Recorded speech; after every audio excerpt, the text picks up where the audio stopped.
Papayag ka no na sinabihan ka na gustong gusto ka.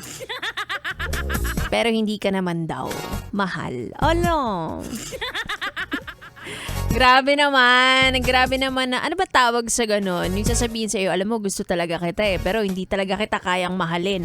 May mga ganong klase ng tao, kakapal na mukha nyo ha. Anyway, I am back. It's me, Ganda Wanda. Kasama nyo pa rin dito sa 101.1 Yes FM na naniniwala din na iba ang salitang gusto at mahal. Sabi nila may stages yan Crush muna. Ay, infatuation, ganyan. Happy crush, magugustuhan, tapos mahal, ganun. Bisa kasi may pagkadilulo tayo na, ay, alam mo, sinabi niya sa akin na gusto niya ako, baka mahal niya na rin ako.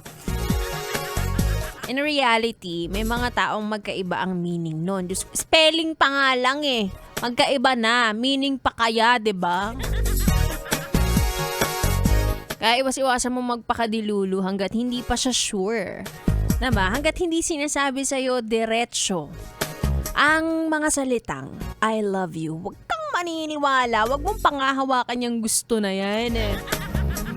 Hindi porkit nilibre ka ng kape, ikaw nang gustong makapeli. Alam. Speaking of kape, eto na, may pangkape ka na. Dahil meron ng nanalo sa ating ACS, pera-pera lang yan per promo. ACS! Pera-pera!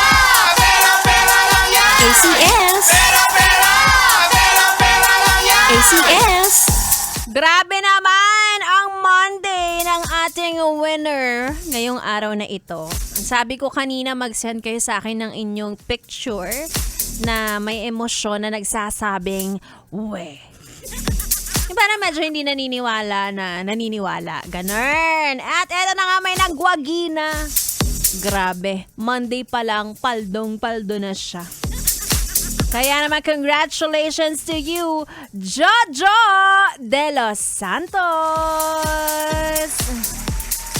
Hindi bugnutin ang kanyang Monday. Ikaw ba naman meron kang 500 diba?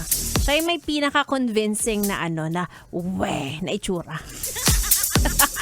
Kasi parang default din yung mukha na binigay niya sa akin. Parang ganun yata talaga yung mukha niya. Again, congratulations to you. At yan sa atin na ACS! Pera-pera! Pera-pera lang yan! ACS! Pera-pera! Pera-pera lang yan! ACS!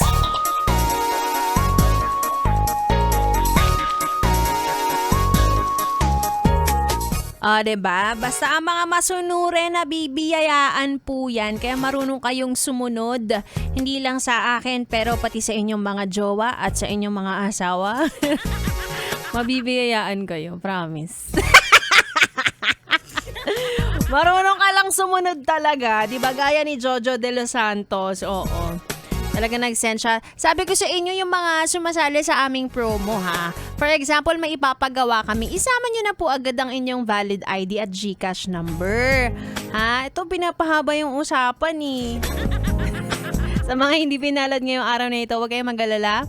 Araw-araw po ang ating pamimigay ng 500 pesos. Abangan lang kung sinong DJ ang mamimigay at kung ano ang ipapagawa nila. Huwag kayong mag-alala, hindi namin kayo pahihirapan. Dahil mahal namin kayo, hindi gusto lang. Well, naisingit pa talaga.